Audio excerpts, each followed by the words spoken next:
राजनीति टूटने पर शिवसेना में आक्रोश। बीजेपी नेताओं को कहा महाराष्ट्र का शत्रु। अपने मुखपत्र सामना के जरिए शिवसेना ने निकाला भड़ास।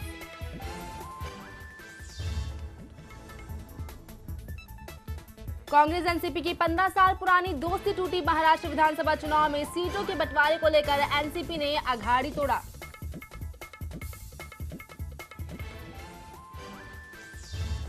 महाराष्ट्र में भारी उठापटक के बाद उम्मीदवारों के नामांकन का दौर शुरू। महाराष्ट्र में इस बार सभी पार्टियां अलग लड़ेंगी चुनाव।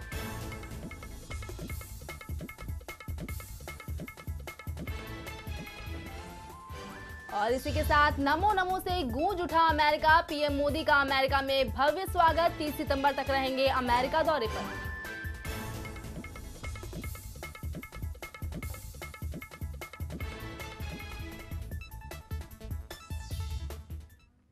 नमस्कार, आप देख रहे हैं लेमन न्यूज और मैं आपके साथ हूं सुधा सिंह। महाराष्ट्र की राजनीति में भूकंप सा आ गया है। जहां एक तरफ शिवसेना भाजपा की 25 साल पुरानी युति टूट गई है, तो वहीं अब कांग्रेस और एनसीपी भी अलग होकर चुनाव लड़ने का फैसला कर चुके हैं। और इस लड़ाई से फायदा किसे होगा, इस पर पेश हमारी एक खास रिपोर्ट।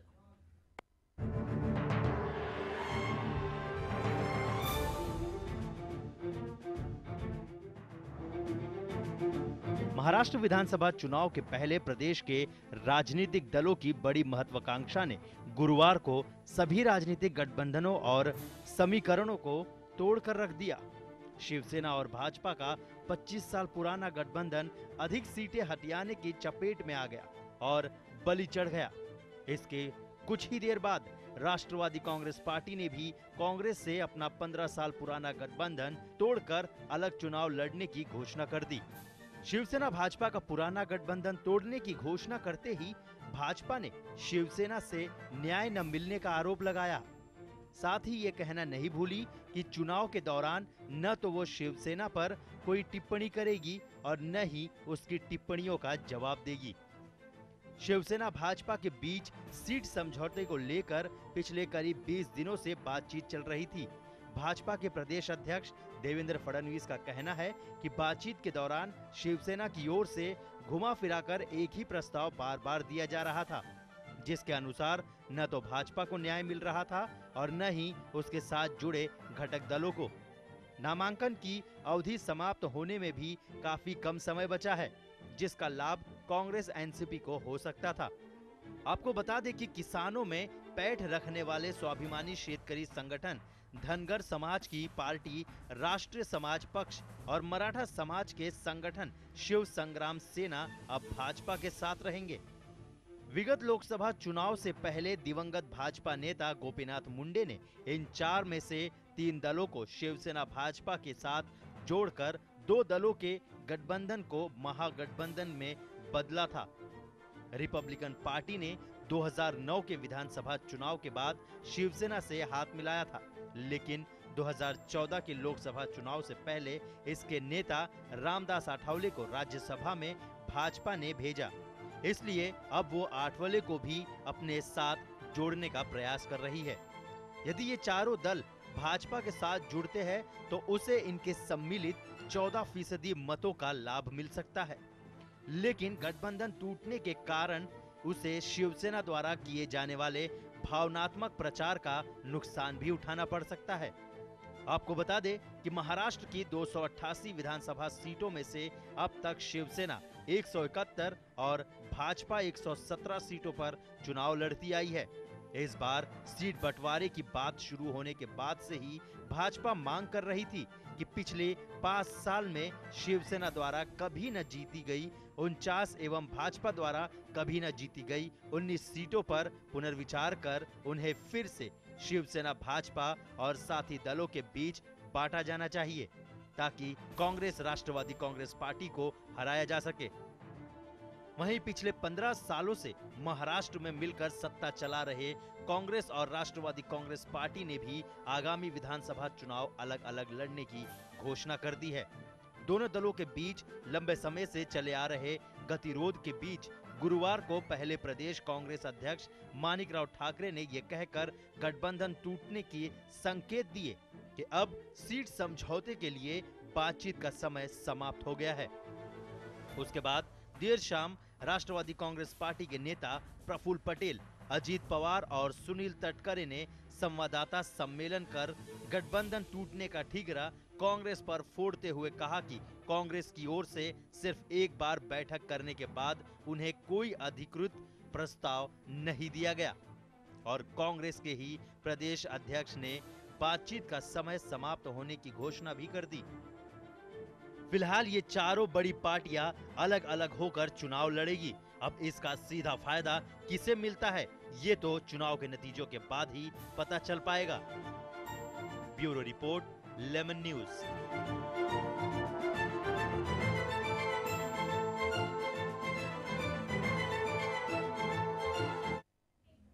इतना ही नहीं, महाराष्ट्र में शिवसेना बीजेपी की 25 साल पुरानी दोस्ती टूटने के बाद से शिवसेना काफी आक्रामक मुद्रा में नजर आ रही है। पार्टी के मुखपत्र सामना के जरिए शिवसेना ने बीजेपी नेताओं को महाराष्ट्र का शत्रु कहा है। शिवसेना ने कहा है कि सहयोगी दल नहीं चाहते थे कि महायुति टूट जाए। इसके अलावा महाराष्ट्र के 11 करोड़ लोगों की भावनाओं को आहत करने वाले नेता महाराष्ट्र के शत्रु हैं। गठबंधन तोड़ना संयुक्त महाराष्ट्र आंदोलन के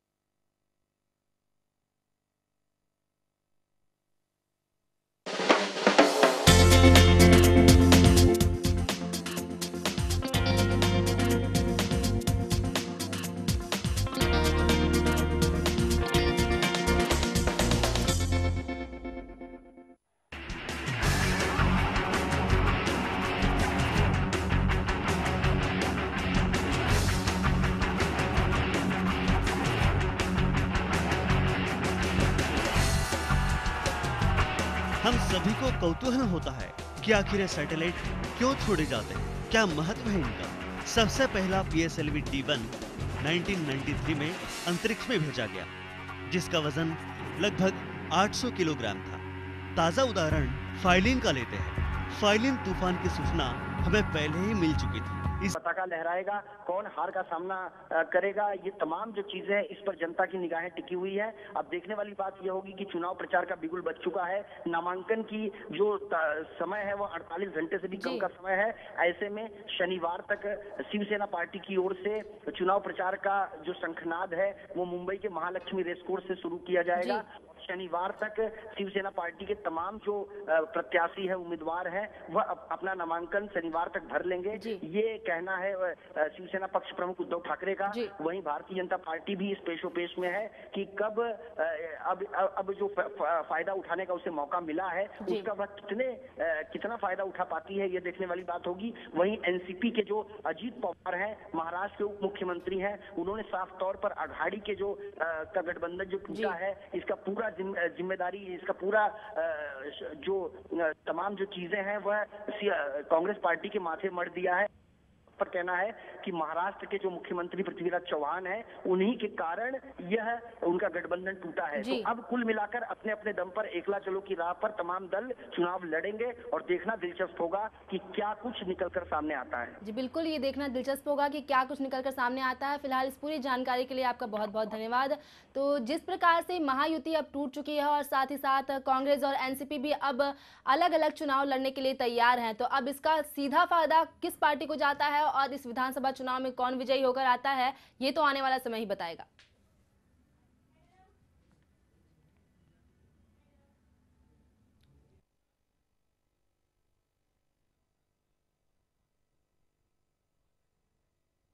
चलिए बढ़ते हैं अगली खबर की ओर। अमेरिका जाने से ठीक पहले पीएम नरेंद्र मोदी की महत्वाकांक्षा अभियान मेक इन इंडिया की शुरुआत में जुटे दिल्ली के विज्ञान भवन में पीएम के साथ कई दिग्गज उद्योगपति कंपनियों के चेयरमैन जैसे आदित्य बिरला, चंदा कोचर, अजीम प्रेमजी, मुकेश अंबानी, टाटा समूह के साइरस मिस्त्री और भी कई अन्य शामिल हुए। वहीं इस मौके पर केंद्रीय मंत्री निर्मला सीतारमण भी मेक इन इंडिया का कार्यक्रम जो था उसमें शामिल हुई। हमारी सरकार का एक मंत्र है, वो सबसे पहली हमारी प्रतिबद्धता है, हम हर देशवासी पर भरोसा करके चलना चाहते हैं।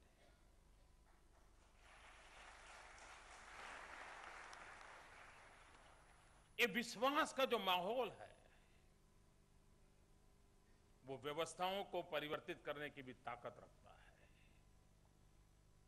संसद की 4 दीवारों में बना करके कानून ही बदलाया जा सकता है, ऐसा नहीं है।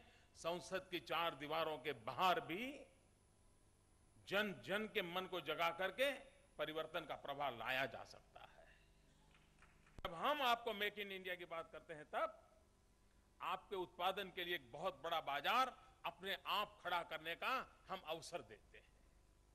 और आखिरकार मैन्युफैक्चरर को कॉस्ट इफेक्टिव मैन्युफैक्चर की जितनी आवश्यकता है, उतनी ही उसको हैंडसम बायर की भी जरूरत होती है, तभी तो उसकी गाड़ी चलती है। यहां मारुति कार कितनी ही क्यों न बने, लेकिन खरीदार नहीं होगा तो।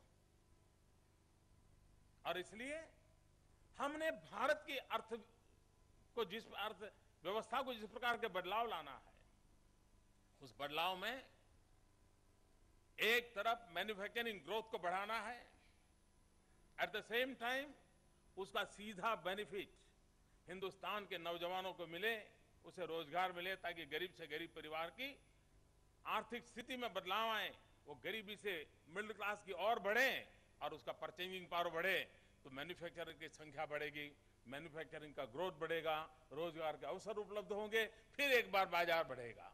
ये एक ऐसा चक्र है, उस चक्र को आगे बढ़ाने की दिशा में ये महत्वपूर्ण काम आज ये शेर का कदम है, ये लाइन का स्टेप है, मेक इन इंडिया।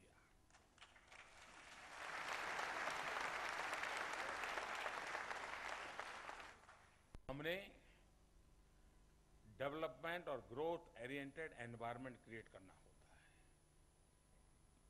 और ये जिम्मा सरकार का है। शासन में बैठे हुए लोगों ने, फाइनेंशियल इंस्टीट्यूशंस ने इन सारी व्यवस्थाओं की तरफ ध्यान केंद्रित करना होता है। बाद में ग्रोथ चाहता है और फिर प्रॉफिट चाहता है। वो पहले ही दिन प्रॉफिट नहीं खोजता है, उसको प्रॉफिट के लिए और 50 जगह पे बहुत कंपनियां पड़ी है उसके पास, उसको ये चाहिए।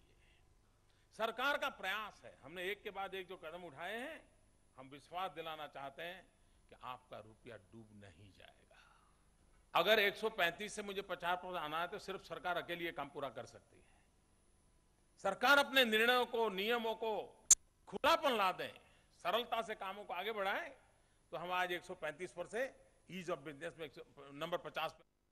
कलीना विधानसभा से कांग्रेस विधायक कृपाशंकर सिंह ने नामांकन पर्चा दायर किया है। कृपाशंकर सिंह ने मोदी सरकार पर हमला करते हुए कहा कि अब मोदी की लहर हवा हो गई है। इस मौके पर हमारे संवाददाता आलिम शेख ने उनसे कुछ खास बातचीत की, आइए आपको भी सुनाते हैं। लगातार 5वीं बार एक बार विधान परिषद ने मुझे उम्मीदवारी दे करके, उसके बाद 3 बार विधानसभा में उम्मीदवारी दे करके, आज ये विधानसभा की चौथी बार उम्मीदवारी दे करके हमारी कांग्रेस के अध्यक्षा श्रीमती सोनिया गांधी और हमारे नेता राहुल जी गांधी और महाराष्ट्र के मुख्यमंत्री और प्रदेश कांग्रेस कमेटी के अध्यक्ष, सभी चुनाव समिति के अखिल भारतीय कांग्रेस कमेटी सभी विश्वास दिया है। मैं कांग्रेस पार्टी की तरफ से, कलीना विधानसभा क्षेत्र की तरफ से मैं उन सभी को आदरपूर्वक अभिनंदन करता हूं। और मुझे इस बार विधानसभा क्षेत्र में कलीना से ही उम्मीदवारी बनाई। मैं अपने सभी मतदाताओं से एक ही अपील करता हूं कि जो विश्वास आप लोगों ने मेरी कांग्रेस पार्टी पे, मेरे मैनिफेस्टो पे किया था, उसी मैनिफेस्टो को लेकर के हम कांग्रेस पार्टी के लोग आपके सामने आएंगे और वो मैनिफेस्टो के आधार पर अगला विश्वास जीतेंगे और 2014 में कांग्रेस पार्टी के नेतृत्व में अपने सहयोगी समविचारी पक्षी दलों के साथ इस सरकार में सत्ता। वहीं दूसरी ओर चांदीवली विधानसभा से मंत्री आरिफ नसीम खान ने भी अपना पर्चा दायर कर लिया है। मीडिया से बातचीत में उन्होंने साफ कर दिया कि महाराष्ट्र की जनता कांग्रेस के साथ है और इस बार भी कांग्रेस ही सत्ता में आएगी। बिल्कुल, जिस तरह से पार्टी ने विश्वास दर्शाया, सबसे पहले मैं कांग्रेस पार्टी की हमारी जो अध्यक्ष हैं, हम सबकी नेता श्रीमती सोनिया गांधी जी का मैं आभार व्यक्त करना चाहता हूं कि चौथी बार पार्टी की उम्मीदवारी देकर विश्वास व्यक्त किया है उसके लिए मैं उनका आभार व्यक्त करना चाहता हूं। देखिए, कांग्रेस पार्टी ने और हमारी सरकार ने पिछले 15 साल तक ईमानदारी से महाराष्ट्र की जनता की सेवा की। हर क्षेत्र में विकास के लिए निर्णय लिए गए हैं, चाहे महाराष्ट्र के किसानों का मामला रहा हो, चाहे सूखा से निपटने का मामला रहा हो, चाहे ओला से निपटने का मामला रहा हो, चाहे अल्पसंख्यक समाज के लोगों के लिए नई नई योजनाएं लाने का मामला रहा हो, मागास वर्गीय ओबीसी समाज के लोगों के लिए बहुत सारी योजनाएं शुरू करने का मामला रहा हो, मुंबई शहर जैसे शहर को अंतर्राष्ट्रीय स्तर का दर्जा दिलाने में और बड़ी बड़ी योजनाएं लाने में हमारी सरकार, हम लोग कामयाब रहे हैं। और हम लोगों को विश्वास है कि महाराष्ट्र की जनता चौथी बार हम लोगों को समर्थन देगी और कांग्रेस के नेतृत्व में सरकार बनेगी। बुलेटिन में फिलहाल मेरे साथ बस इतना ही। दीजिए इजाजत, नमस्कार।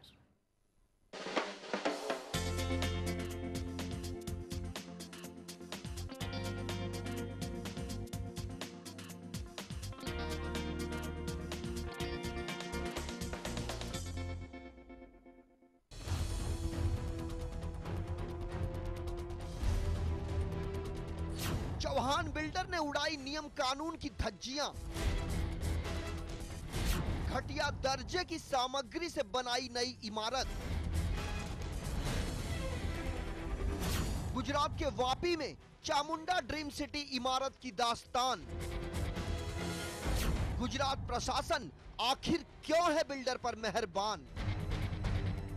लेमन न्यूज का बड़ा खुलासा। चौहान बिल्डर का मकड़ जाल चलता रहा है सिर्फ लेमन न्यूज पर।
नमस्कार, आप देख रहे हैं लेमन न्यूज़। मैं आपके साथ नितिन माधव और मेरे साथ हितेश गुरुजी। नमस्कार गुरुजी, स्वागत है आपका। नमस्कार नितिन जी, आपका। माता रानी का पावन पर्व नवरात्रोत्सव, देश भर में माता के 9 रूपों की पूजा अर्चना की जाती है और इसके अलावा रास गरबा का आयोजन भी होता है। माता के भक्त बड़े बड़े पंडाल लगाकर माँ शक्ति की आराधना में लीन होते हैं। माता रानी की सेवा का आनंद कुछ अलग ही होता है। माँ दुर्गा की पहली शक्ति है शैलपुत्री, जिसका नाम शैलपुत्री है, और इसी प्रकार 9 दिनों 9 माताओं की पूजा की जाती है। और क्या